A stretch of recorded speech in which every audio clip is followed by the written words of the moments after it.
the far north of Sweden, 150 kilometers inside the Arctic Circle. A true survival test, but also a fantastic place to be.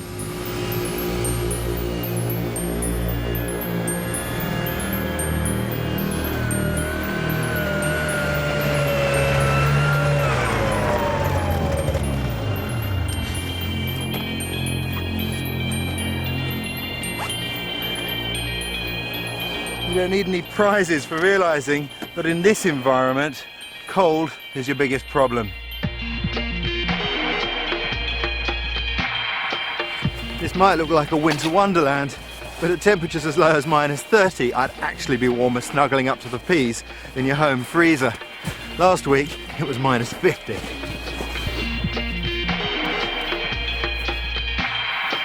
But all joking aside, in temperatures like these, one small mistake, like losing a glove, can cost you your fingers with frostbite, or even worse, your life.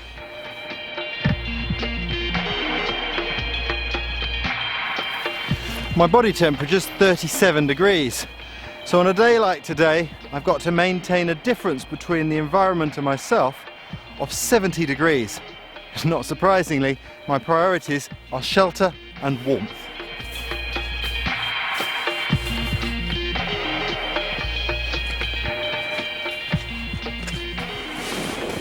As you can see, this tree is virtually a shelter in its own right, but to make it really snug, it's going to take a couple of hours' work.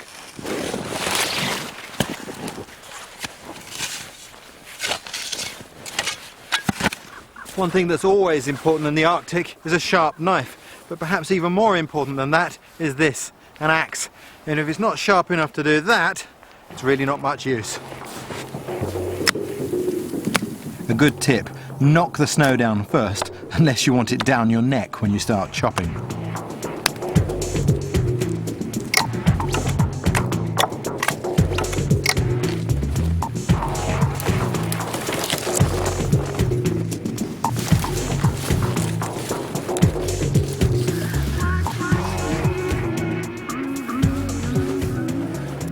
Lots of spruce boughs like this helps to windproof the shelter, and it acts as a reinforcement. On top of that, I'll pile lots of snow, make it really snug.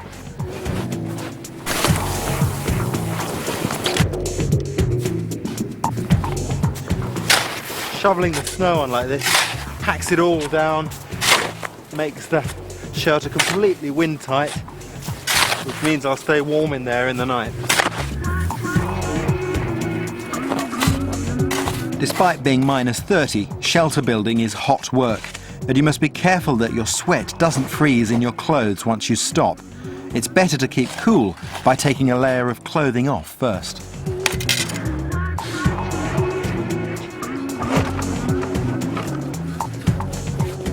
This'll be my bed, raised off the ground to allow the warmth of the fire underneath me. For the fire itself, I've dug down to the ground. That's to prevent moisture melting in the early stages of the fire and putting it out. But also, to make sure the fire lights well, I need to insulate it from the ground, and for that, I've split some wood. And I'll just lay that in there as a bed to begin with. Lighting fires when it's this cold can be difficult. The secret's good preparation. To start with, I've split some nice dry standing spruce, that burns really well. I've collected some dead dry birch bark, that'll help get the flames built up to start with, and to make those catch properly, some nice dry spruce twigs. Most important of all, you keep your tinder dry and warm. The best place for that is inside your clothing, and you only get it out at the very last minute. For tinder, I'm using this. This is lichen that I pulled off the trees earlier.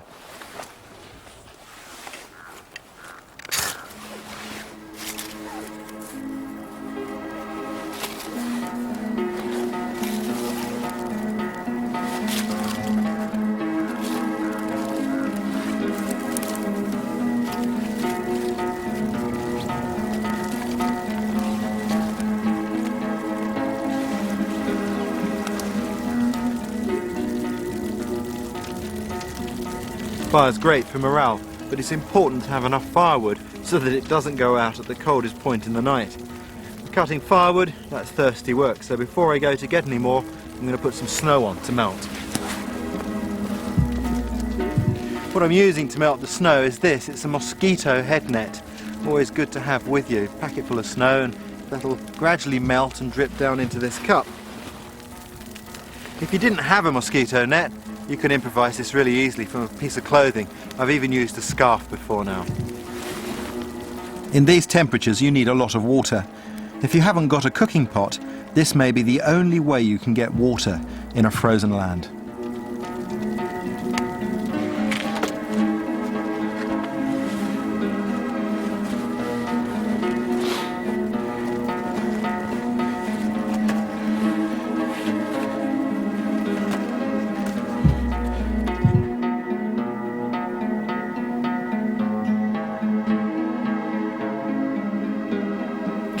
Well, that's great. With the fire going now, I've got really comfortable shelter.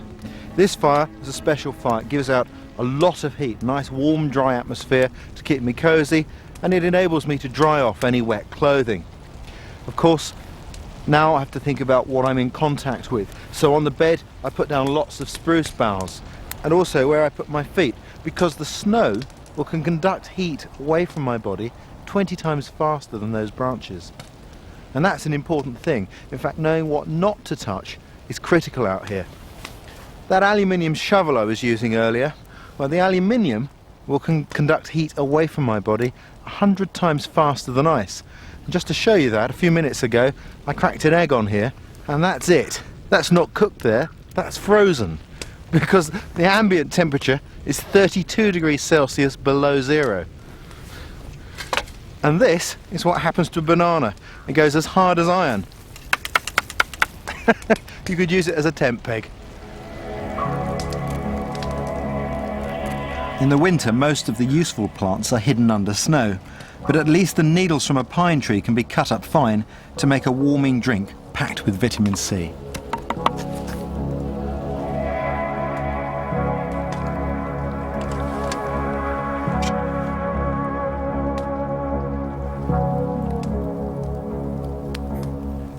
Well, a cup of pine needle tea makes all the difference. Warm, tasty drink. Of course, 5% extra effort leads to 50% more comfort. The crew, mind you, they're going back to a heated cabin while I'm stuck here for the night. But that's all right, I'm pretty much looking forward to it. A few things I have to do though before I settle in. Firstly, I'll take this tripod down. I don't want anything creating a shadow between me and the fire. I'll build the fire up so it'll burn all night, and then I'll crawl into my old sleeping bag. One important thing to remember with sleeping bags in the Arctic is not to have your head down inside the bag, because if your breath goes into the sleeping bag, it condenses there and you get cold. The answer is to put a balaclava on and just put up with a cold nose.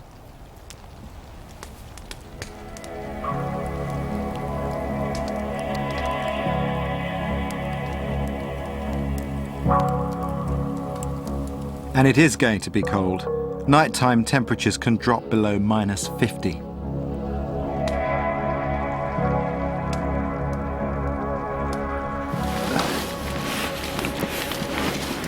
Moments like this, cold night, your mind turns to some of the tragedies of Arctic survival. In 1942, for example, a B-26 bomber crashed in Labrador. The crew made it to the ground safely, but then slowly they starved to death. The real irony was they were only an hour and a half's walk from an Inuit village. Because of things like that, instances where people died and they needn't have, survival training has been taken very seriously by the military. While I'm here in the Arctic, I'm going to visit just such a course.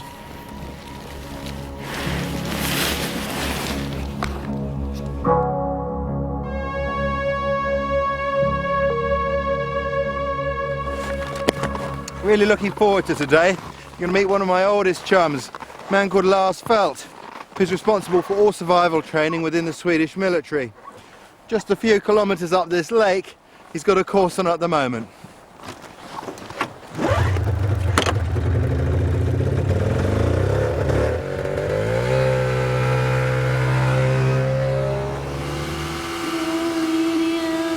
A few years ago, the Swedish army realised that recruits raised in the cities no longer knew how to take care of themselves in the wilds.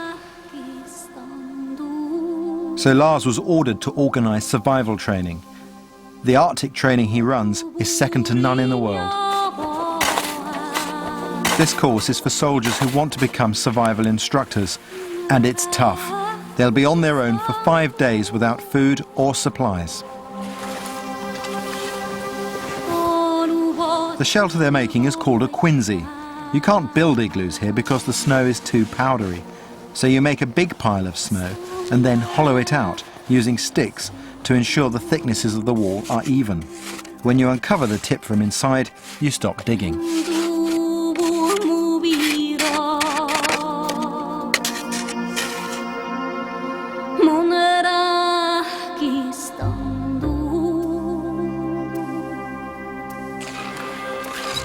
To complete the course, the soldiers must pass a crucial test.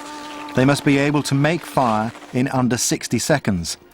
That's not easy when you're hungry and your hands are frozen. Du skyller på att du blir nervös nu för kameran, var det?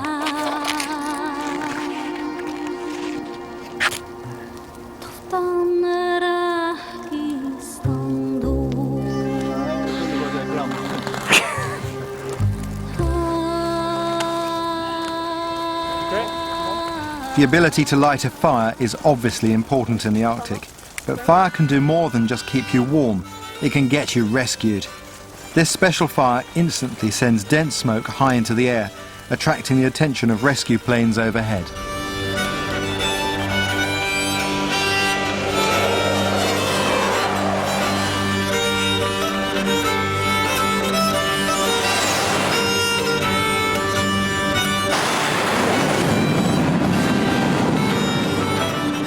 A jet passes you in seconds, so a properly prepared signal fire can make the difference between life and death.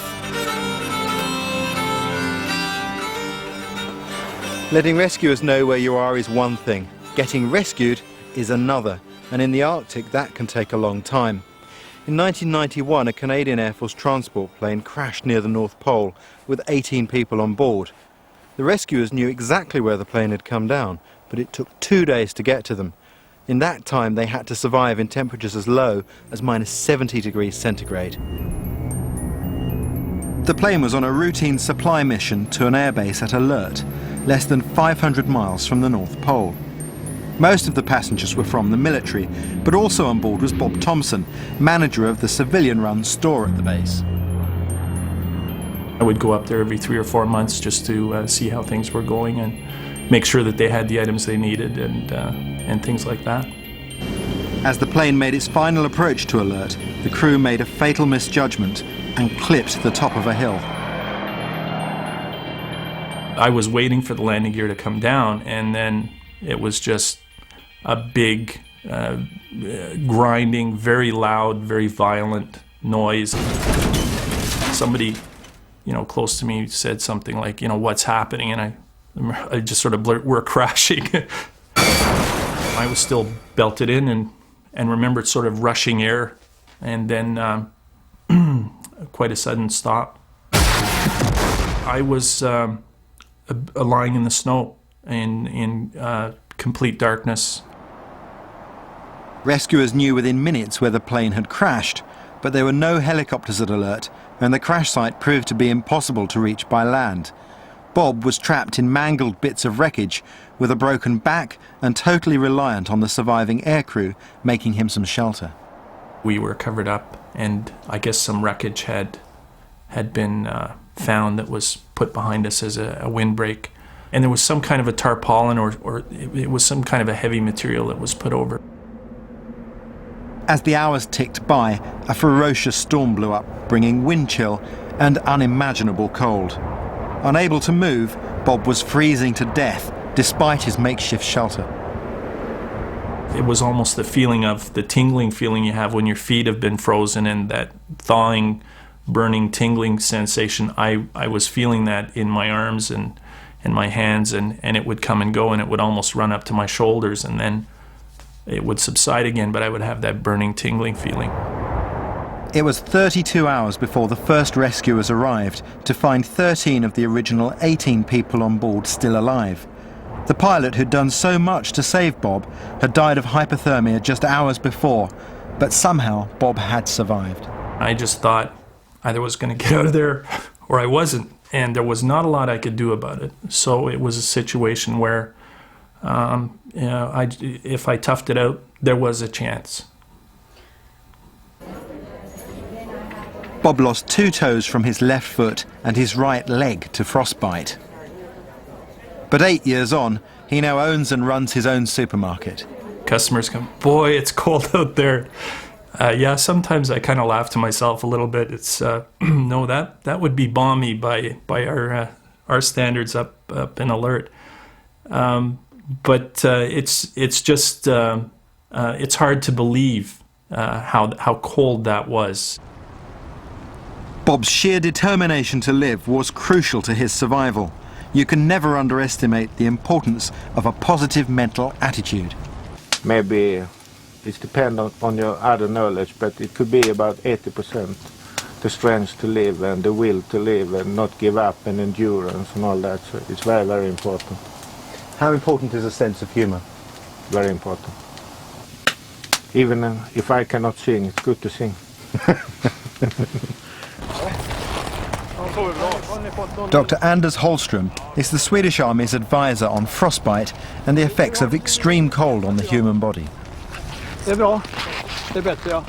The cold makes you stress hormones, and the stress hormones make you produce more urine than indoors, and you have to keep up with that, drinking a lot, because if you get dehydrated, the blood volume goes down and the circulation goes down, and perhaps your ability to work goes down. So drinking is one of the vital things to think of. In the Swedish Army, getting frostbite is a court-martial offence. How do you thaw frostbite? Well, you take your hand, put it on a place where it's white, and you just get the heat from the hand, and then the white spot is going away. But there's a problem if you have the hand. You have to put it inside your clothing like that, or if your feet, you have to put it in your comrade's armpit. Is it dangerous to heat your hands too quickly? Well, if you heat it with body heat is no difficult, but don't heat it on the fire, because you can't know how strong the fire is.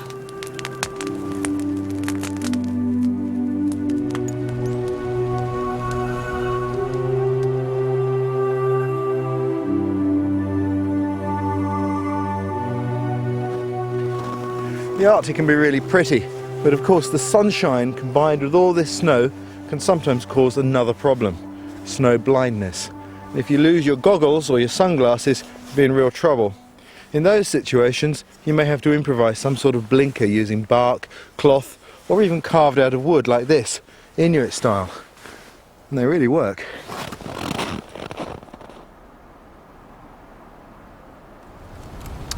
Shelter, fire and water help to save the energy you've got in your body and use it efficiently. But to really stay warm, you've got to keep feeding your body's machine. And of course that means being able to find food. The lakes up here provide good fishing. The problem is how to break through a metre of ice.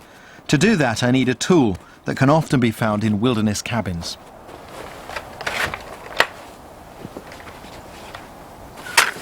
That's what I'm looking for, an auger. That makes drilling through the ice real easy.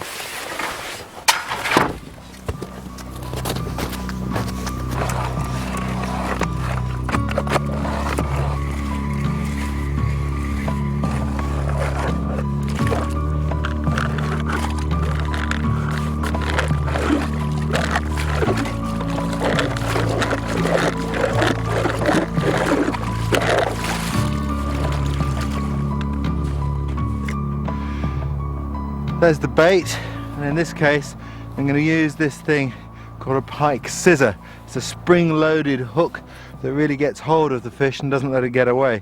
But you could use just an ordinary hook weighted down with a bit of ballast. And I've attached the line to this stick which has got a fork in it. Now the reason for this is I'm going to suspend the line in the hole using this stick, and if the hole freezes I can chip it out without cutting the line, which is lower down. That's important. So I just drop the fish straight down the hole.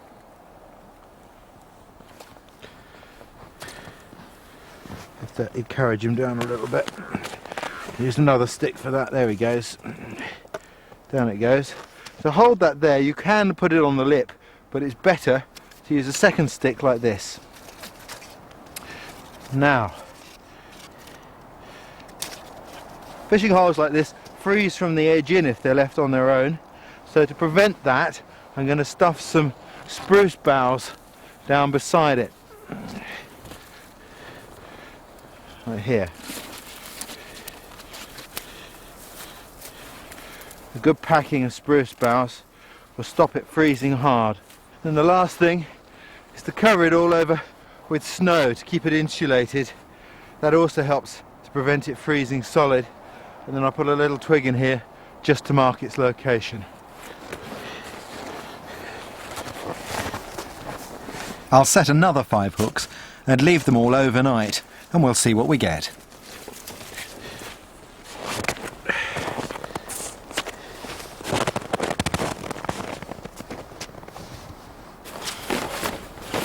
Tell you what, that's the coldest my hands have been all the time I've been here. And the reason for that is that down on these lakes you get lots of low-lying cold air. You need a top tip then, this one. If you can't touch a little finger to your thumb and make this old Indian sign that means I'm alright, you're in trouble. Because your hands are so cold you can't perform simple operations like lighting a fire or even driving out of here. The human eye can't see heat escaping from our bodies, but in these conditions you can literally feel it leaking away.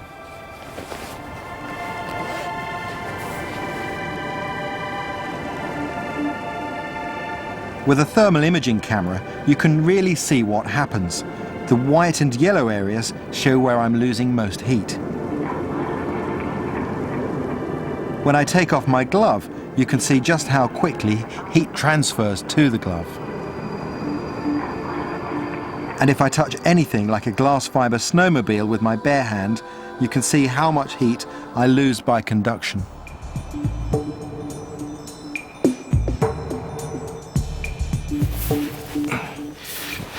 In deep snow, just moving can be almost impossible.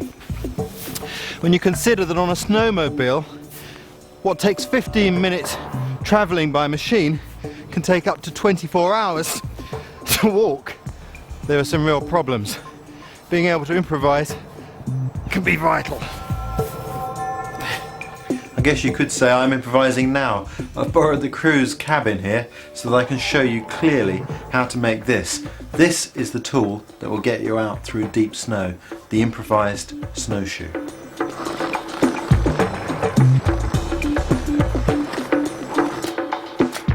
Any wood will work for this as long as it's flexible. Stripping the bark off helps the bindings to stay tight. Now I'm just going to tie them loosely to start with at the fine tip.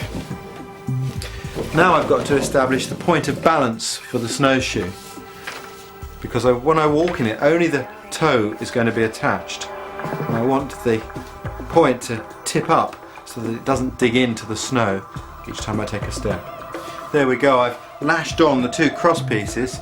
This forward one goes under the ball of my foot and this rearward one under the heel. I've obviously used nylon cord. There's no real way of improvising that from natural materials in this environment in the winter, so that's one of the critical pieces of equipment you should always have in your pocket. At the tail end of the snowshoe, I just loosely bind the sticks together so that there's a bit of movement in them, some play, so they don't get broken. To finish a snowshoe, I need to curve the prow up like that, just like a ski, with this cord here, and put on some binding material. I'm using lamp wick, which is a strange material that very commonly used in the far north. It's been used for binding materials for centuries, and it's absolutely perfect for this job. something you can often find left in cabins.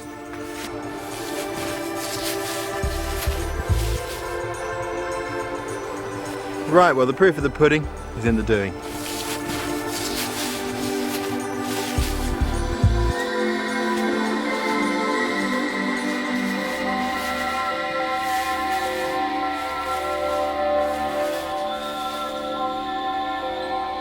In survival situations, small things can make big differences. It's the custom in the Arctic Circle to always leave kindling in refuge huts so that someone who's cold can rewarm themselves quickly. It's also the custom to leave a box of matches with the matches sticking out like that, something that saved many lives. A few years ago, a man stationed in a remote weather station in Greenland managed to save his own life by following this common courtesy. He'd gone polar bear hunting with a colleague when, after spending the first night in a hut, they set out on a snowmobile in temperatures of -20. Well, they hadn't gone very far before the machine broke through ice. The passenger managed to jump off, and he took his gloves off and pulled the driver off of the machine, which had already gone into water. They tried to stagger back to the hut, but after only 100 yards, the driver collapsed and died. The second man struggled on, knowing his only hope was to reach the hut.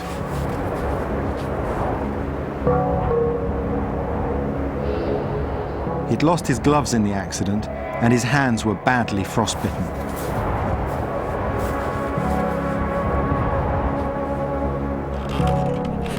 By the time he made it into the hut, his hands were useless, but he still managed to light the fire. The man spent 7 weeks in hospital, and luckily doctors were able to save his hands. But without a doubt, he owes his life to his own thoughtfulness for others and remembering to leave that simple matchbox. Well, it's a beautiful morning. Right, well, now's the moment of truth. Gonna see what's in those fishing holes.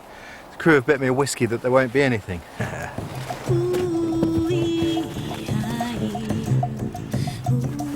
Nothing on that one.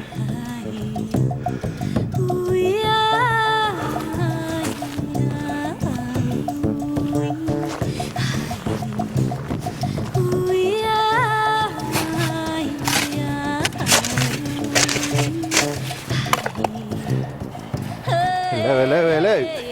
Come on, Mr. Pike. That's great. Beautiful pike for dinner. Couldn't be better.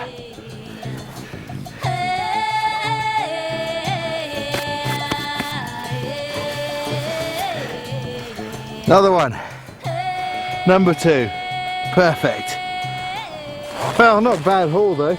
2 nice pike. Pretty good, I reckon, for one night's fishing. I think that'll be a double whiskey, boys. A good meal and a drink. I can't believe my luck. Sometimes survival skills really do pay off.